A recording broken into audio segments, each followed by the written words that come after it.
Kalbimi kırdın zalim, axı sana mən neyləmişəm?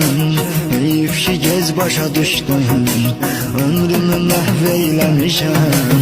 Bəlkə də məndən ayrı həyatın yenidən başlar. Sənə axı verməz alanlıq, gözümdən axan yaşlar. Daha mənim ömürsənsən, hayat puç olmuş biriyəm.